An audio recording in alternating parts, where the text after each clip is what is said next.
Ahojte, mám za sebou práve Psyche Divine Integration, ktoré bolo zamerané skôr na prax. Bolo nás tam naozaj dosť, asi 40 ľudí. A plus aj nejaké nové balancy sme si rozšírili do našeho pola vedomia. A mám tu aj taký poznámkový blok, do ktorého som si zapisovala veci, ktoré som si balansovala. A čo Psyche už som vysvetlila v niektorých videách dozadu na mojom YouTubeovom kanáli. A ešte nachádzalo sa to na mieste, ktoré sa volalo Sluňákov. Bolo to v Česku pri Olomouci. Takže toto miesto naozaj odporúčam pre rodiny s deťmi, kde bola naozaj obrovitánska záhrada, patrí to aj medzi chránené miesta. A taký ekologicko-edukatívny domček. A bola tam aj taká riadna jedáleň, takže som sa dostala 20 rokov naspäť s táckami. A bolo to tiež také ďalšie Psyche, ktoré tu som vážne ani nemala nejak čas chytiť telefón do rúk a zazdieľať priebežne, a čo sa tam dialo na svojich sociálnych sieťach, tak teraz takto aspoň natočím video. Keďže už trošku priestoru mám, som akorát po 2 hodinách šoferovania, tak trošku mi podosádzali veci a ja si uvedomujem, že skrz zdieľanie, keďže nás bolo 40 ľudí, tak aj skrz to zdieľanie sú pekné podosádzajúce uvedomenia v rámci druhých ľudí. Takže ja som fakt veľmi rada aj za tieto zdieľania. A témy alebo balansy, ktoré som balansovala ja, čo mám teraz naozaj iba fakt 2 strany zapísané, čo sa mi nestalo. Vždycky som mala tak 20 strán zapísaných. A jeden z prvých balancov bolo, že mám odvahu komunikovať to, ako to cítim. Ono napríklad aj pri niektorých balancoch ešte na začiatku, keď som začínala Psyche Basic alebo Psyche Advanced, tak som niektoré vety ani nevedela povedať, pretože to malo tak silný emočný výboj vo mne, že trebalo trošku uvoľniť škrupinku a poplakať si. Takže niektoré boli naozaj dosť náročné a táto veta, mám odvahu komunikovať to, ako to cítim. Ja si vedome môžem aj myslieť niekedy, že že to určite je krém brûlée maličkosť, ale skrz toho, keď si to otestujem cez seba, skrz svalové testy, tak som bola prekvapená, že naozaj som na to reagovala slabo skrz svalový test. Tak aj napríklad aj počas tých balancov, lebo je naozaj niekoľko druhov balancov a závisí od toho, ktorý svalový test nám podvedomie dovolí, že ktorý balans je pre nás najvhodnejší. A ono aj počas tých balancov vlastne sa spájajú tie práva a ľavá hemisféra a niekedy sa iba obraz alebo audio, alebo niečo v nás, ako keby spojí s nejakou donáhodnou situáciou, alebo príde nejaké, alebo len pocity, alebo len naozaj úsmev na tvári a vlastne ten proces cez ten balans sa ukončí a potom aj vlastne uzamkne, aby sa to nahodilo do toho podvedomia. Takže toto bolo jedna z vied, ktorú som mala, alebo veta, že všetko, čo sa deje pre moje najvyššie dobro. A to súvisí aj na margo toho, že som mala niekedy silnú potrebu mať všetko pod svojou kontrolou, manažovať to tak, ako to ja chcem a nenechať voľný priebeh tomu životu. Ja som aj natočila video, ešte keď som bola v Škótsku teraz s babami, kde vlastne podstata videa bolo to, že dovoliť životu, aby bol môjim gentlemanom a nechať sa ním viesť. A ja rozumiem, že každá žena sme na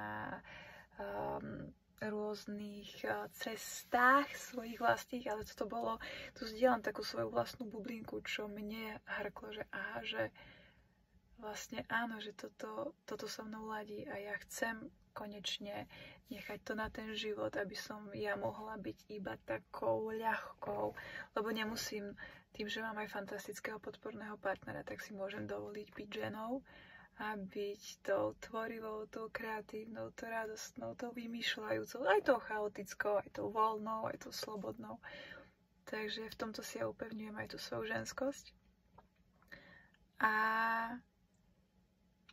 takže to bolo na margo toho. A ešte keď sa dám na začiatko, tak tento Psyche Divine Integration, ja to iba ukážem asi ako to je taká prvá strana a to je oslobod svoju mysl k božství. A ja keď som si prečítala to božstvo, tak vo mne prišiel taký pocit, že čo to má s Bohom. Lebo sa mi to spájalo s cirkvou. A túto mne trebalo vlastne úplne prvé aj vybalancovať to, že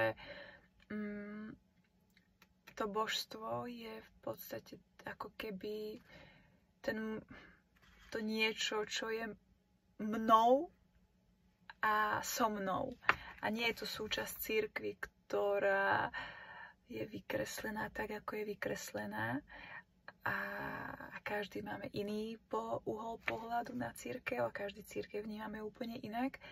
Takže mne sa to božstvo veľmi bylo s tou cirkvou, pretože nie úplne svetelne som videla cirkev, takže skrze rôzne témy, napríklad inkvizície, ktoré sa dali do povedomia a vedomia, keď sme boli v Škótsku na silových miestach s 15 babami, myslím, že nás toľko bolo, tak tam bola naozaj veľmi silná táto téma tej inkvizície a tá cirkev. Na mňa to nepôsobilo to na mňa, ničilo ma to. Tá predstava a nejaká taká tá vnútorná bolesť z niečoho, čo si v podstate ako keby nepamätám z tohto života, lebo nemám nejaké zážitky s cirkvou, ktoré by ma boleli, ale asi sa to ťahalo z nejakých minulých životov, kde tá cirkev možno nebola úplne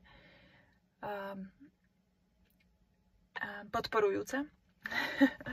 Takže toľko k slovu božstvo.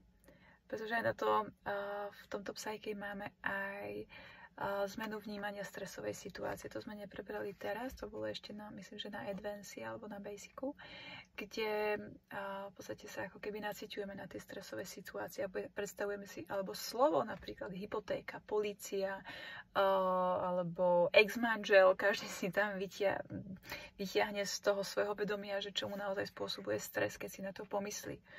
Takže a na to sa dá spraviť zmenu vnímania stresovej situácie. Takže ja som si vlastne aj na toto božstvo alebo Boha alebo niečo a cirkev dávala tiež zmenu stresovej situácie. A ono sa dokážu vyplaviť naozaj rôzne zvuky pri niekom a pri niekom vôbec nie. Alebo emócie, alebo nejaké dosadnuté uvedomenia. A ďalej vetu, ktorú som ešte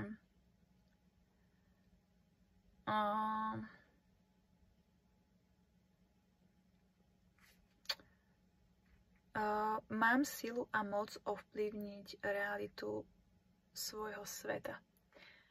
A tu sa mi to spája aj s tým, že študujem aj školu porodní babictva, že aby si aj ženy, ktoré sú tehotné a idú rodiť, keby som ja mala tieto uvedomenia, už ich mám, takže už viem s tým pracovať, že môžu mať zodpovednosť za to svoje telo. Vlastne oni majú zodpovednosť za svoje telo. A nedáva tú zodpovednosť bielým plášťom, keď to tá žena necíti, že to je ešte akútne. Ale som rada aj za biele plášte, pretože aj tí dokážu robiť zázraky, ale je to na margo toho, že my naozaj máme tú moc vo svojich rukách. A toto by som chcela naozaj do nekonečna opakovať, aj zvedomovať pre všetkých, ktorí aj pozerať toto video, alebo aj do toho kolektívneho pola, že naozaj máš moc čarovať si svoju realitu. Bez ohľadu na to, čo si predstavuješ pod svojom čarovať, nemusí tam byť Sabrina mladá čarodejnica, ktorá vždy chodila o 5. na Markíze, ale že to je naozaj, že máš tak silnú pozornosť a s tou pozornosťou ide aj tá energia do toho, kde to vkladáš. Ak naozaj niekto miluje interiérový dizajn a vkladá energiu do toho, že si nájde školu, učiteľa alebo miesto, kde sa to bude učiť, stiahne si program, vzdeláva sa v tom buď cez rôzne sociálne siete alebo cez rôzne, ja neviem, všetky možné aplikácie, ktoré sú dostupné na internete, tak keď na to fokusuje tú energiu, tak naozaj ten výsledok, ono sa mu to vážne samotní v tom živote. A u mňa je v podstate môj život, ktorý si naozaj žijem, pretože ja asi až takto som si to nepredstavovala, to, ako to dokážem žiť. A ten život mi to ukázal. Aj tie naše, teda ja dávam svoj vlastný uhol pohľadu, že vlastne tie moje predstavy o tom, ako by som to chcela mať, boli limitujúce. A ono, ten život naozaj proste má celú škálu. A toto bolo jedno ešte z ďalších presvedčení, že limity neexistujú. A toto bolo jedna z vied, ktoré zdieľala žena, keď už sme uzatvárali vlastne tento kruh toho Psyche Divine dneska, kde povedal, že jedinú vetu, ktorú si odnáša a chce ju zazdieľať na konci, bolo, že limity sú ilúzia. A my naozaj dokážeme čokoľvek. Úplne čokoľvek. A môžeme byť naozaj kýmkoľvek a čímkoľvek. Takže to tiež krásna veta. Alebo potom ja som láska, som si balansovala. Alebo láska je bezpečná. Takže som tam mala nejaký program v tom, že to, čo som si kedysi myslela, že je láska, a to, čo mi ublížilo, vlastne nebola láska. Ale bolo to, čo som potrebovala zažiť v tej danej situácii, v tom danom čase pred tými x rokmi, aby tým, že som nevnímala tie menšie nakopávance, vytknuté členky a tak ďalej, tak už prichádzali naozaj také riadne rany do môjho života. Nehoda v tuneli Sitina, kde ma nabral kamión a tak ďalej. Práve som išla inak tade, kde som mala, keď mi tam vlastne auto rozbilo na totálku, tak ja som mala strachy. Rešpekt pred tunelmi. A hlavne, keď som aj šoferovala, tak som mala rešpekt aj pred kamiónmi. Takže aj všetky tieto veci som si dokázala vybalansovať vo svojom živote a naozaj mi teraz šoferovanie spôsobuje potešenie. Ja to mám naozaj ako psychohygienu. A ešte ďalšiu vetu, ktorú viem inšpirovať, napríklad, keby niektorí ste mali záujem vyskúšať, čo to Psyche je, a keď vám mladím, tak kľudne vlastne pod týmto videom bude link na mňa, webová stránka, tak si ma môžete nakliknúť a ozvať sa. A ešte ďalšia veta bolo, že milovať a byť milovaný je pre mňa bezpečné. A je pre mňa bezpečné žiť svoju silu. A to bolo aj na margo toho, že som sa niekedy umenšovala a v tom, čo som cítila, čo som vnímala, radšej som chcela spadať do nejakého kolektívu, len aby som nebola sama. A tvorím svoju pravdu, čo je pravda, že? Každý máme tú svoju, a tým, že ja si aj vnímam to, že máme každý svoje bublinky, každý svoje vlastné svety, a je v poriadku, keď si všetky svety úplne nevyhovujú. A takže aj toto je pre mňa, že je to úplne v poriadku, že niekto má inú svoju pravdu. A to neznamená, že ho idem presviečať o svojej pravde, ale iba, že OK, ty to máš takto, že je to v poriadku. A ak niekoho bude zaujímať to, ako to mám ja, tak ja to rada zazdielam, ako to žijem ja, ako to mám ja, ako sa správam ja, ako vychovávam ja, ako si tvorím denný harmonogram ja, ako ako si žijem život ja, ako si to manažujem vo svojom živote ja, ako to mám s partnerom ja. Toto sú také tie moje pravdy, že ak vlastne iba týmto dokážem inšpirovať, čím žijem, tou svojou pravdou, čo vnímam ja ako svoju pravdu. A užívam si lásku každý okamžik svojho života. Alebo aj, že som v prúde hojnosti, toto mi vyšlo silné, takže to som ani nepotrebovala balansovať. Ale ďalšie balansy, ktoré, keď sme si písali na flipcharty, že každého čo napadlo, tak ja som to síce mala silné, ale môžem aspoň takto inšpirovať, že vnímam svet ako bezpečné miesto, alebo moje schopnosti sú bezhraničné. A v každom okamžiku mám silu spraviť rozhodnutie, stojím vo